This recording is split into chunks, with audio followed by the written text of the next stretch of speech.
Hey, what's up, guys? A few things I want to talk about, particularly this video that Billy uploaded, a couple of hours ago, at least according to my time. Let's see, yeah, 9 hours ago, more than a couple of hours ago. But he said some interesting things. It got my brain, my noggin jogging, or the fuck the phrase is. Um,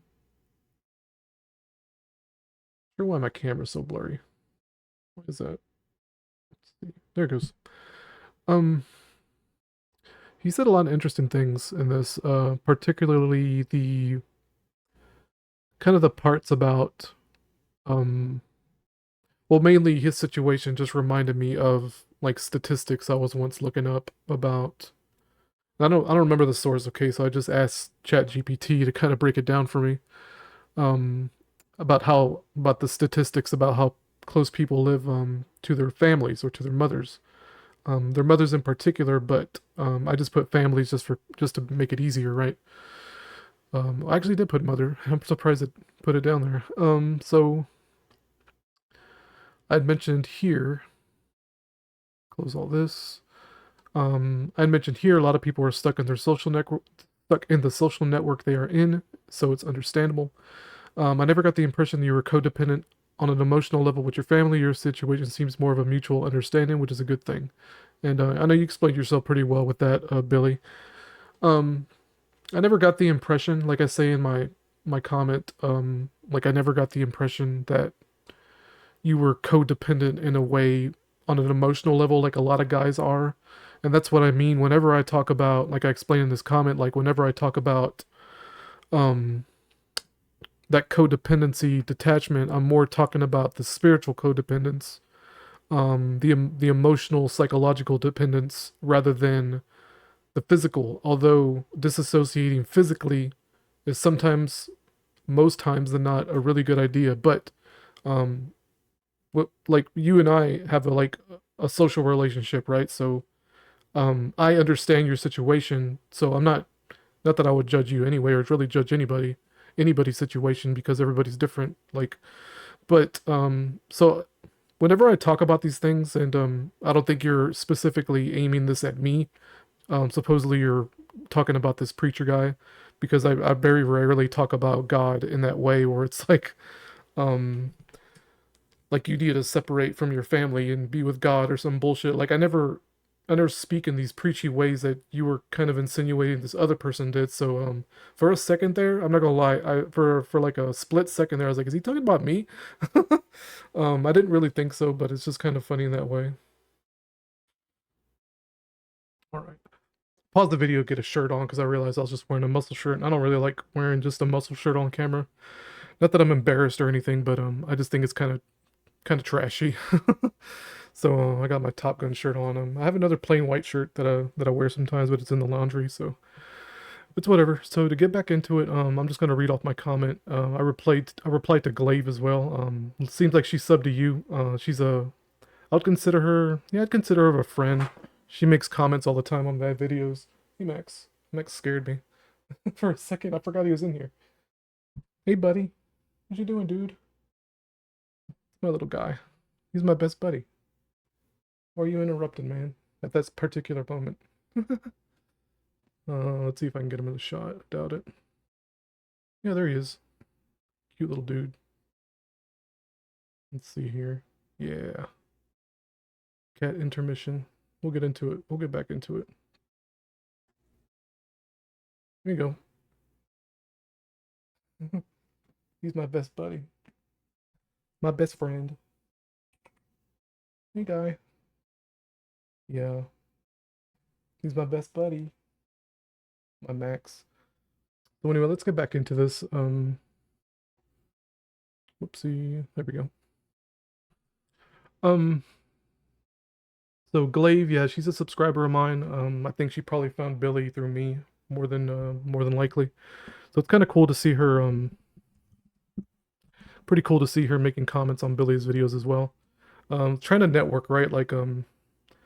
Like Kirk said in one of his previous recordings, he's like we're trying to build a network. You know, like him. I think him and I both are probably maybe him more than me, but it remains to be seen. when I was in the art community, the pony art community. um, I was really good at networking in a sense where I would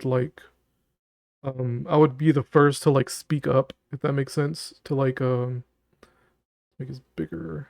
I was the first person to kind of speak up and either whether it be on Twitter or some other art website and be like, hey, do you want to collab, right? The best way to make friends, in my opinion, is to have collaboration. So I would have collaborations with other artists, and that's how we would become friends. We become friends on Discord and kind of associate that way. And this is kind of what Kirk and I are doing in a way where it's like, hey, do you want to do a podcast? Let's exchange Discord information, stuff like that. So it's cool to see Glaive on here. Her name's Amber, I think. Yeah. I know a lot of Ambers for some fucking reason. It's the weirdest thing. There's like an Amber fractal going on because I know like fucking like three Ambers in real life at work, just work. I have a cousin named Amber, and I know this Amber, and there's probably other Ambers I'm missing. Speaking of Amber, he's an Amber boy. hmm it's kind of funny seeing him in the camera there. What you doing, man?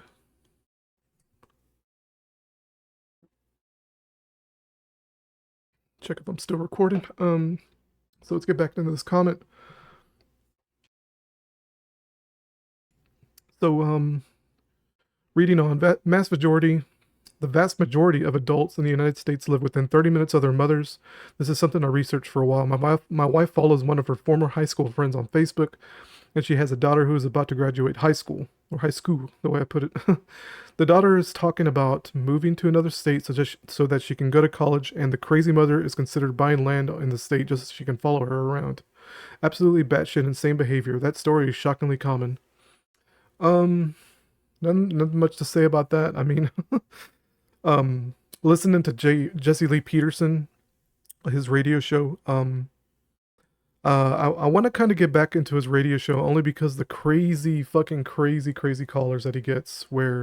And when I say crazy, I mean like this kind of people, these types of people, where just crazy mothers following their children around, not just the daughters, like the sons too, especially the sons, where it's like the sons need to get away from the mommy, to get out on their own in a big way. Like that's what I did personally. But quit, man, quit it. Stop clawing my chair. That's the joys of having a cat. Man, look at him. Y'all see him? There he goes. Little dumbass. So that's what I did. Like, I moved from Texas to be with my wife. Like, I explained this all before. We grew together in a big way, and we created our own family together. But I still have to deal with her family, and trying to get her to disassociate with her family a little bit. And it's a work in progress, man. So, reading on. Personally, when I'm talking about disassociation from the mother, I'm talking about the spiritual umbilical cord that many grown men have with their mothers. The Kevin James trope is usually associated with the worship of the mother, the anima projection. I've talked about the anima projection a whole lot, and a skewed concept of the feminine. They love their mommies to the point where mommy can do no wrong in their eyes and doesn't see them. That's a misspelling. It doesn't see them as human beings anymore. But this doesn't see them as what do I put it? As doesn't see them as human beings anymore, but this strange sick projection. Because of this, they can't even treat women in the correct manner, so they get wrapped up with women that act. They get wrapped up with women that act to replace their actual mothers. They end up marrying what they hate the most, and the woman they get entangled with, end up walking all over the husband, making the woman hate the man because they act like a small child with them. You'll see this a lot too with a lot of couples like Billy. I talked about like you.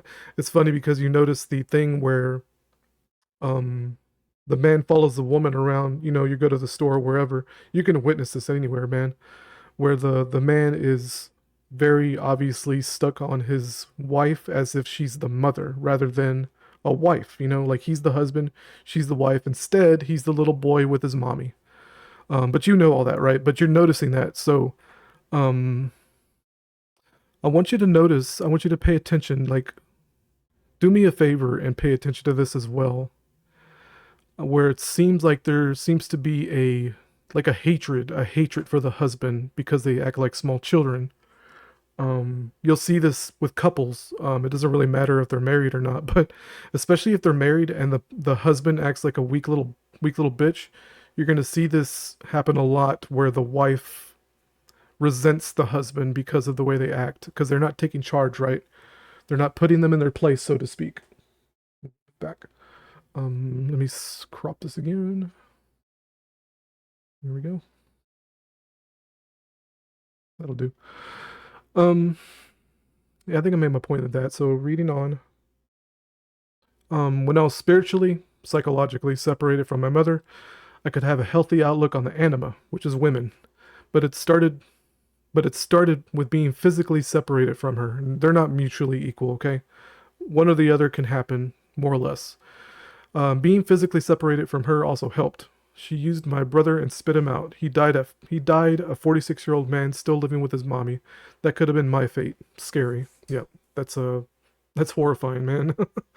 Being a 46-year-old man living with his mom. Just to retell the story. My brother died in prison. He was serving a 12-day sentence for like I think his third or fourth DWI, so or DUI, whatever it's called, and he's wrecked multiple cars of my mother's. So, but he's also epileptic, so he was kind of dependent, had to be dependent on my mother. But in my mother's defense, she tried to get him to get out. Like he was earning Social Security and working like a part-time job for a while and saving his money and not doing anything with it. And I think that's what kind of led to his drinking, to be honest. But he had money that he didn't know what to do with, so he started buying junk. I don't know if he shopped on Amazon. I don't think he was that smart.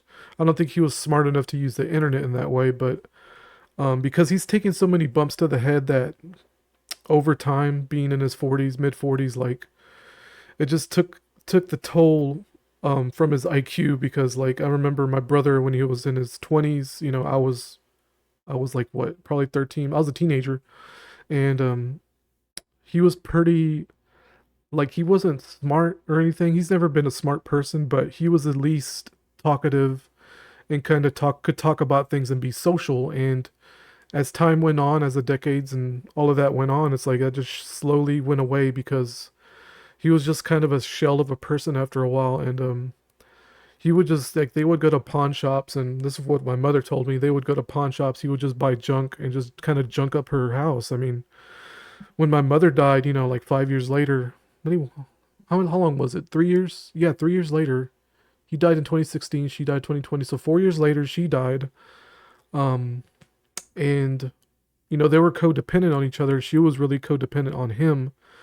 And like I said, it was that spiritual umbilical cord kind of keep him together. Like he never learned to be a man.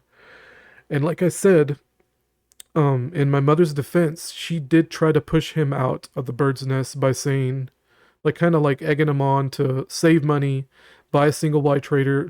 He can put it on the property if he wants to, but kind of get him in a situation where he can live alone and function alone, being an epileptic and all, so that she doesn't have to depend on her so much. And this is gonna sound fucked up, but I may have caused his death. And when I say that, because in the back of my mind, while they were both alive, right? Like in the back of my mind, I kept thinking to myself, my brother needs to die first because if she dies first, I don't know what's gonna happen to him. Like he's just, I don't know. It's unpredictable, right? And he ended up dying. And this is gonna sound fucked up. Like I said, I'm gonna sound like a fucked up human being for even thinking this or saying this out loud. I was kind of glad that he died first. And I don't know, man. Y'all just gonna have to just have to accept that I had that in the back of my mind the whole time they were both alive. And again, this is gonna sound fucked up, but I honestly don't feel bad about it because it would have been a horrible fate for him. Like if she would have died first, I mean, the way she died was pretty horrible. Being alone, like she isolated herself during COVID to the point where my uncle Jesse, he had to go knock on her door, break into her house, and find her emaciated because she wasn't eating the way she was supposed to. She was just lying in bed in the dark during COVID. And I don't know, man, like I think I think he died on purpose. I mean, he died. I think he died for a purpose in that way. Where I think his fate would have probably been 30 times worse if she had died first. I don't know. Like I said, it sounds fucked up, but this crap happens for a reason. And in the same way, I'll say it in the same way. I'm glad my father died the way he did and when he did, right in front of me. I'm glad that I witnessed. I'm very glad that I witnessed his death the way I did. And I see that my brother's death, like I see it in that same way. That's why I'm saying I don't feel any guilt about it. Um, like I say, y'all are just gonna have to deal with it. Unsub to me if you don't like that. I don't care. Um, but I think Billy, I know Kirk understands that kind of metaphysical schizo reason to think this way. This spiritual way of thinking, to a normie, to a normal person, it sounds absolutely fucking pathological, or it sounds like what's it called? Antisocial behavior or sociopathic behavior, and it's like, dude, like you don't. I see this world in a totally different way than y'all do. Ever since I forgave both of my parents, my father and my mother. First, my father because he was the easiest because he was dead, and and my mother who I had to confront over the phone. And it's like I'm gonna tell the story again, like JLP, Jesse Peterson telling his audience over and over that they need to go forgive, and me, not knowing what that means, thinking to myself, what do I have her to forgive her for? And it's like, yeah, fucking everything. It's like, holy shit, man. Because I called her up. I realized how angry I was at her, and it's like, I think this was like 2 weeks before she was gonna have surgery, um, near her nasal cavity, like behind her nose, in her nasal cavity. And I called her up, right? It's my phone right here. I called her up, dialed her number, and I was doing this while I had the fucking phone to my ear while I'm talking to her. It was so dumb, and it's the funniest thing because the week before she had called me and apologized. And this was all while I was thinking about, forgiveness and all that, considering forgiveness after listening to JLP for like 3 years. She calls me and apologizes for all the crappy behavior she had, and I was shocked, man. I was like, um, just flabbergasted that a mother, much less my mother, would actually apologize to her son for her behavior. And it's like, when I got off the phone with her that first time, I was like, oh, I'm supposed to be doing this. Like, I'm supposed to forgive you, you fucking bitch. Anyway, um, so I called her up a week later, explained to her, I thanked her. I said, thank you for apologizing, but I need to apologize to you because I was the one who was angry with you my whole life. And I realized that you've went through traumas that I don't know and I don't understand, and I probably will never understand. And I have no right to be angry with you. I have no right to be angry with my mother. And that's when she forgave me. She took it really well. She thanked me. I got off the phone, and that's when the Satori hit, like a spiritual enlightenment, where it's like, oh, the giant rock on my back was just gone. It was just lifted forever. It was crazy feeling, crazy fucking feeling, and I want everybody in the world to feel that, but that's never gonna happen. Um, so I experienced that, and so what else was I gonna say? So then, so then I realized that that was the moment, like it's like a bolt of lightning, like Alan Watts says, like enlightenment is like a bolt of lightning. So in that moment, I feel like I understood humanity, where it's like the immediate thought of, wow, everybody's going through this. Like everybody has this mama trauma, this mommy trauma, this that, like I said, that invisible spiritual umbilical cord that everybody's attached to. And I'm like, holy fuck, man, the whole world is fucked because of this mommy drama. Bye, Max. I think he wants out. Let me let him out. All right. Yeah, I'll let Max out. Drinking a A&W zero sugar. No, it seems like I drink these a lot only because it's the only thing that doesn't have caffeine other than Sunkist. So Sunkist and A&W don't have caffeine, so I drink the zero sugar versions. And I think Kirk one day was getting on to me about I didn't finish this one.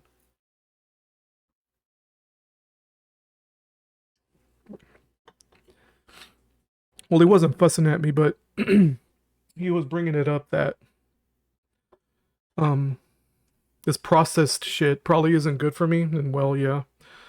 I mean, what isn't good for you?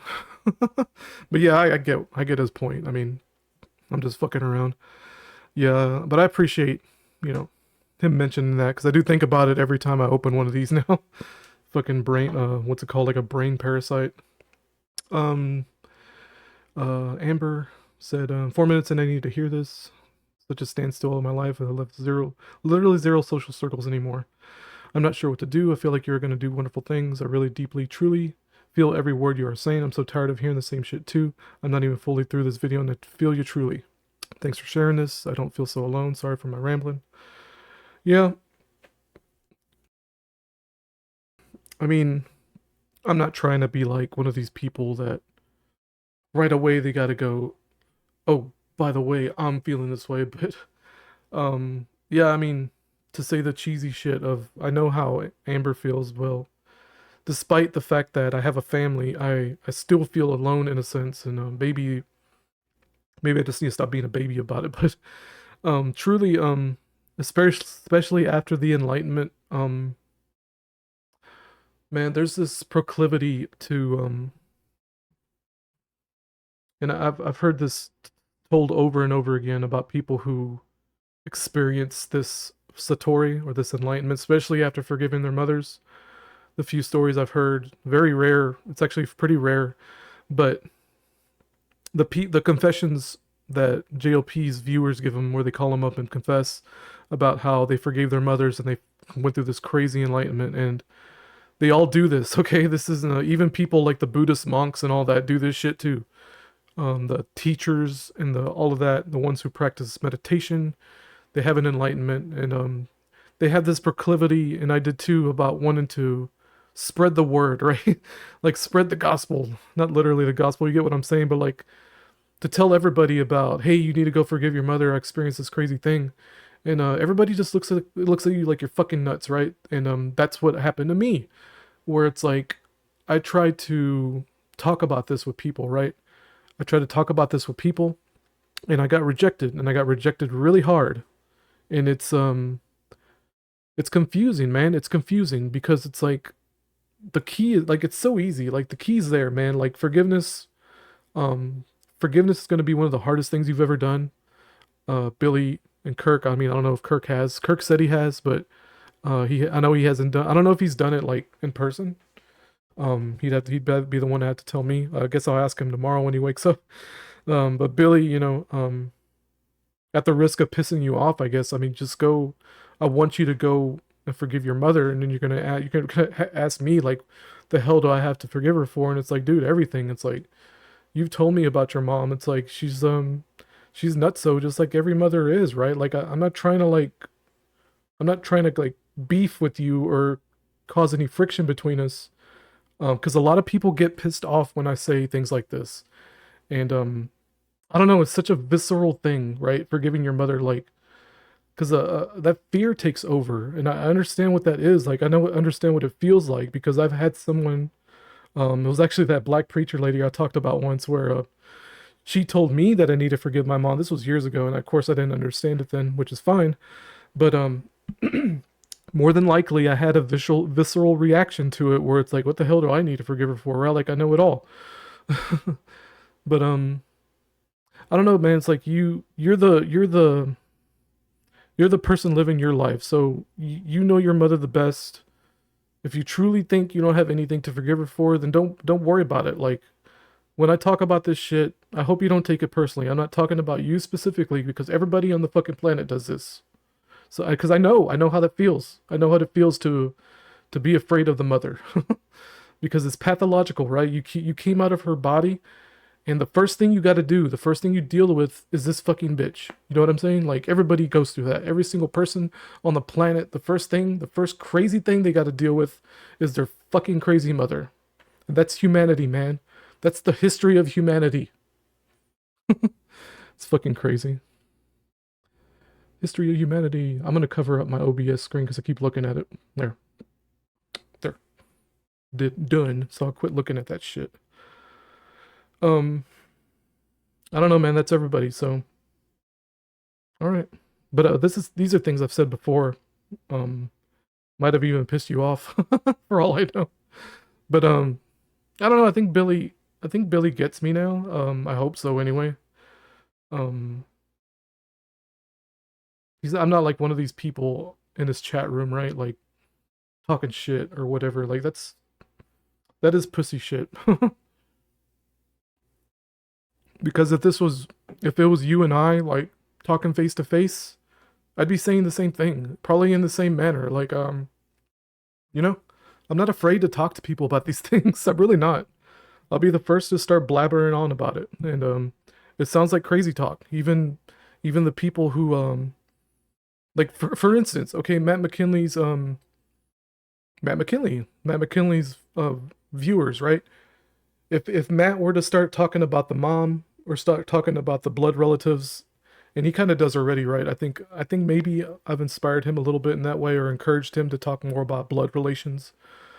Because to me, that's the not Noke trick. That's one of the biggest tricks not Noke or the dark entity reality has ever played on humanity. This proclivity to want to stick to the mom, right? Stick to the mommy. It's like, oh, you gotta be around your mommy. You just gotta because the download the what's the thing Billy says I don't think he says social conditioning, but we are programmed and socially conditioned to believe that it's all about the mother, and that's a lie. It's not about the mother. Mother has nothing to do with God. Jesus himself rejected his own mother. It's in the Bible. Anyway, I was talking to let's see, I was talking to I think we're forever mentioned our families. I feel that too. I don't think that at all, man. Amber. I don't know if she's listening, but I really truly don't think that. So let's get into my comment here. See, I cut off my blood family and got entangled in a new family, but I can't imagine the horror of having to deal with two batshit insane families. And what I mean by that, like, let's give an example of a male or a guy who marries a woman, right? Let's say the guy marries a woman and he's still living in close proximity to his mother, right? So now you got his mother, he's got his mother, and then he's got his wife's mother to deal with. So that's two batshit insane mothers, two insane families to deal with. All right? So the problem is that since the male, hasn't disassociated from his mother yet, we're gonna have this situation where he still worships his mother, and he'll pick his mother over his wife, right? His new family. Let's put it that way. The family that he's supposed to go off into the wilderness and start a new life with. You know what I mean? So that's ingrained in all of us, right? And then you go, Rudy, not everybody can do that. It's like, yeah, not everybody can do that. Exactly. That's the point. Like, not everybody can do that because the world has to keep turning. We have to keep the mommy drama alive. We need to keep the download going. We got to keep this facade of the blood relations going, or else the world doesn't function. Okay? This is all on purpose. But I'm just explaining the mechanisms where now you got the husband, the weak husband, the Kevin James husband who loves his mommy, right? Start a new family with the woman that he's supposed to be focused on, the new family he's supposed to be focused on, but he's not because he's still attached physically to his mother and spiritually to his mother. That's the problem with like 99% of marriages. Um, my wife's really blessed, okay? She don't realize it. She don't realize it that she's blessed, but she is because my mother lived 10 hours away, 11 hours away. And I got them away from my mother as far as I could. That way she'd never have to deal with her. And that was the best thing I ever did for my family. Dead ass, if you want to use a Zoomer phrase. So that's what I mean by two batshit insane families. Reading on, my wife's side isn't so bad to deal with, other than their occasional intersocial turmoil, all related to my wife's twisted grandmother, whose piss poor life decisions whose piss poor life decisions has created two separate families that do not get along. Life is not the Brady Bunch. You cannot bring two families from two different fathers together and expect it to work. This isn't a TV show, but a lot of people seem to think that.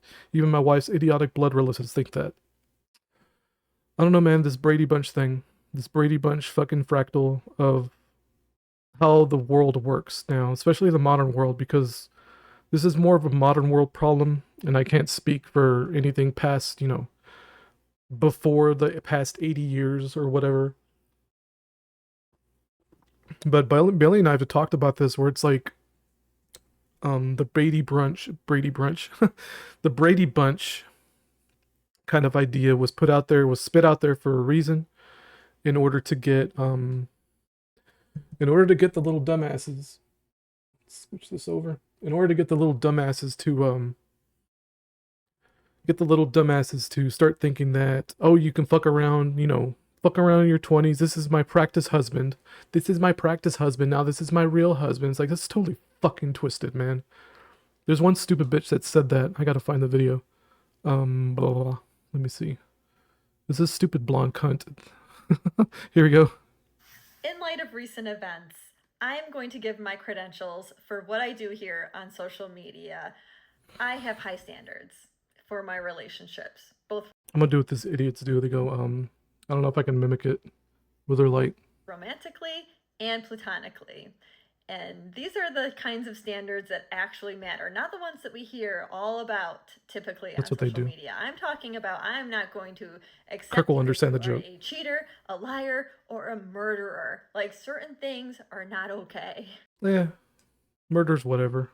I have completed my practice marriage and I'm Completed my practice marriage. currently in my forever marriage.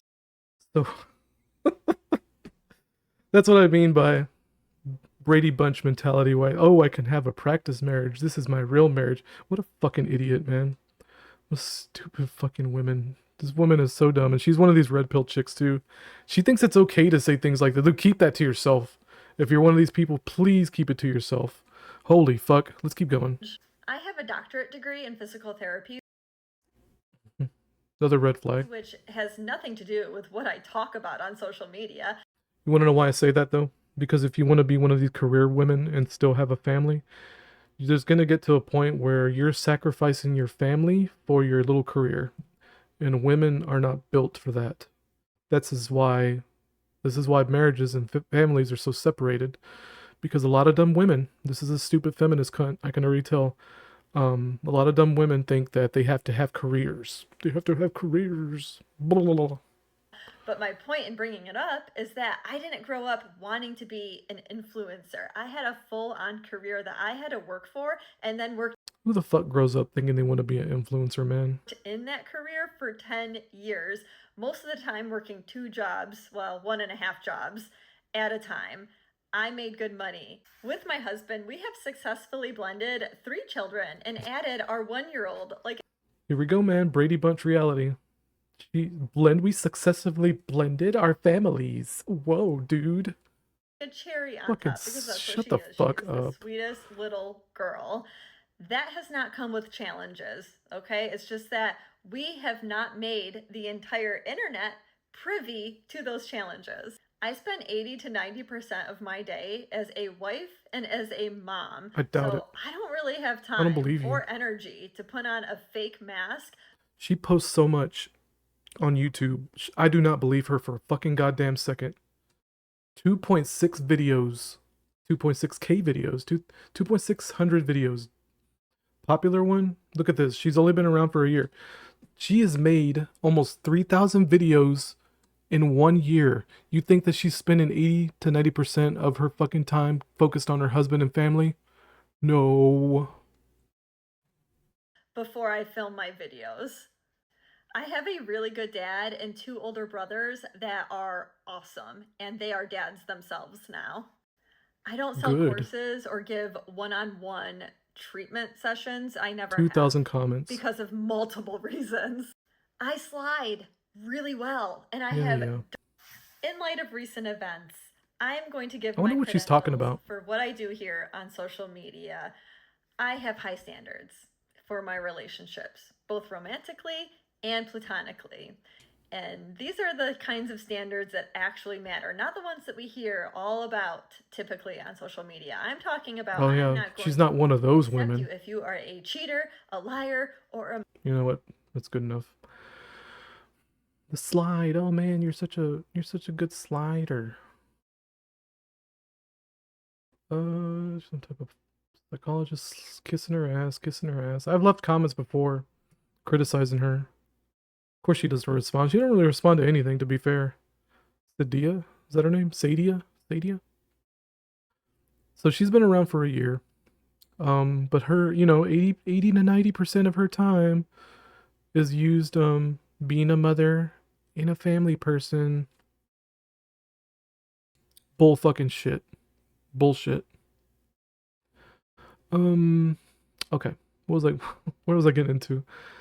Let's see here. Life isn't a TV show. Brady Bunch. Okay, to get back into the grandmother, twisted grandmother.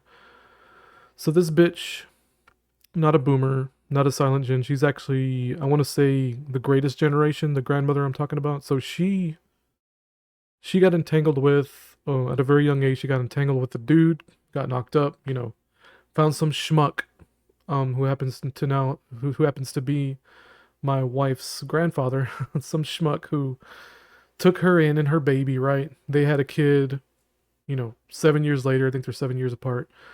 They had a kid 7 years later, and that's my wife's mother. So, new baby on the scene, right? 7-year-old girl. The 7-year-old girl, my wife's aunt, 7-year-old girl now has a baby sister and a new father, right? So that's a lot of separation. So that side of the family, that little 7-year-old girl, when she started making a family, she did the exact same fucking thing to a T, that her mama did, her mother did. This twisted grandmother right here that I'm talking about. Same thing she did. Her side of the family, she got entangled with a guy, had a kid. What happened after that? Yeah, had a kid. He hates the fuck out of her. Even though she's dying of cancer now, wants nothing to do with her. It's a guy, it's a male. He's about a little bit older than me, actually. No, I think he may be like 10 years older than me, so he's probably like in his 50s. So he wants nothing to do with her, won't forgive her. So, he's stuck in hell the moment she dies. Well, he's stuck in hell now with the lady he got wrapped up in. The same thing's repeating itself, guys. Doesn't fucking end. So, this girl, this woman, so the oldest daughter of this person right here, has a son. A couple of years later, gets entangled with another guy, has a daughter, and separation, right? Separation, more separation. So my wife's mother, had her own family, and then her half sister had their own family. Families are separated. Brady Bunch, right? Separate families from two different fathers. Doesn't fucking work. Right? This isn't the Brady Bunch. Doesn't fucking work. We barely get along with them. They, I consider myself part of my wife's family. So we barely get along with them because they're just built different. They're just different people. A little more on the trashy side.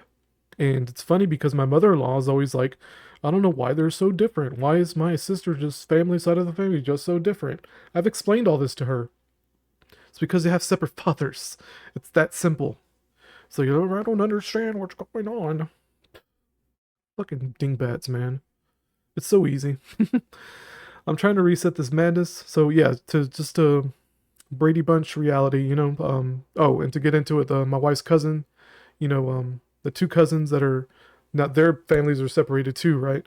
So her family's all fucked up. She did the exact same thing that my wife's aunt did, right? My mother-in-law's half-sister, same thing that the grandmother did, same thing her mother did, etc. Just repeating fractals, repeating fractals, repeating fractals. Nobody fucking sees it. Nobody cares. Who gives a shit if the kids suffer, right? Nobody gives a fuck. Who cares? I don't care. They don't care. I don't care. Fuck it. But I've explained all these things to my mother-in-law. Did she do anything about it or forgive her own mother? No. I've explained to her what happened with my mother. Nobody cares. Nobody gives a shit. Everybody knows better. Whatever. Keep suffering. Live in hell. I don't care. I do care. I really only care when children are involved, Um, even my wife's okay. Let's keep reading. I'm trying to reset this madness at least with my own daughter. I talk about these things with her, about the separation of the families and how life isn't the Brady Bunch. She seems to understand. Other times it's one ear, not the other, but I know she'll remember what I said because I am her father. Her father in capital F. She's seen the damage caused by the mother-driven separation firsthand with her cousins. It's brutal, and nobody sees it nor gives a shit but me. Yeah, just repeating what I said just now. And I guess that's it for that. I mean, what else am I gonna say? Just shit I've repeated over and over again. It's a little frustrating. Um, like I said, Billy, I'm not aiming this at you specifically. It's just like I'm like I guess we're alike in that way where we get frustrated about the situation with other people and how other people don't see this shit when it's clear as day to you, clear as day to me. I also wanted to talk about one more thing. I think it was the disgruntled warehouse manager thing. I'm gonna go and pause and see if I can find it. All right, guys. I think that about covers it for this recording. Hope y'all got something out of it. I enjoy talking about this subject in particular because it's super interesting and I think it's super important. Like this is to me, this is literally the things I talk of. This particular subject is probably the most important thing beyond this, even beyond this metaphysical. This is metaphysical, but beyond this, like, what is it? Noticing the fractals and noticing the numbers. Like this is beyond. This is beyond that. Like that's kiddie shit. That's like that's play. That's like children's toys. Like 9/11, the Twin Towers, and all that bullshit is like child's play compared to this subject, this particular subject that I talk about. And it's like just the toxic mother and the toxic family and all that bullshit. It's like to me this is the reality trick, that everybody has to overcome. They don't have a choice. If they don't overcome it, I mean, they're stuck in hell. Quite metaphysically and probably quite literally in some cases with these social networks, these twisted social networks with your blood relatives. Anyway, that's it, guys. Y'all have a good day.